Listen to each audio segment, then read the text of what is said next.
নমস্কার, আমি সুস্মিতা। তোমাদের সবাইকে জানাই আমার নতুন একটি ভিডিওতে অনেক অনেক স্বাগত। আজ অনেক দিন পর তোমাদের সাথে একটি রেসিপি শেয়ার করছি, আর রেসিপিটি হলো ইলিশ মাছের ভাপা। বন্ধুরা, আমরা দৈনন্দিন জীবনে যতই মশলা মিক্সিতে পেস্ট করে খাই না কেন, কিন্তু পাটার মশলার যেন আলাদা একটা স্বাদ থাকে, তাই না? ইলিশ মাছের সাথে কি কম্প্রোমাইজ করা যাবে বলো? তার জন্য আমি পাটাতে শস্য, নারকেল, কাঁচা লঙ্কা পেস্ট করে নিয়েছি।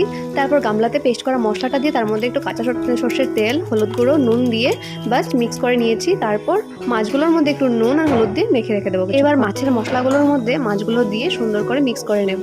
অনেকেই আছো যে ইলিশ মাছ ভাজা করে রান্না করে খেতে বেশি ভালোবাসো, ভাপে কাঁচা মাছ দিয়ে রান্না করে না খেয়ে থাকো, তাহলে একবার অবশ্যই ট্রাই করে দেখতে পারো, তোমাদের খুব ভালো লাগবে। যেহেতু ম্যারিনেট করার জন্য আমি অলরেডি তেল দিয়ে দিয়েছি, তার জন্য আমি কালো জিরে ফোড়নের মধ্যে একটু তেল দিলাম। আর কালো জিরে ফোড়নটা কিন্তু অপশনাল, আর খুব কম আছে রান্নাটা করতে হবে, না হলে কিন্তু নিচে লেগে যেতে পারে। আর রান্না কিন্তু প্রায় আমার কমপ্লিট, এখন জাস্ট গরম গরম ভাত দিয়ে খাওয়ার পালা। তাহলে চলো বন্ধুরা, আজকের মতো টাটা। তোমাদের যদি রেসিপিটি ভালো লেগে থাকে তাহলে লাইক, কমেন্ট, শেয়ার অবশ্যই করে দিও।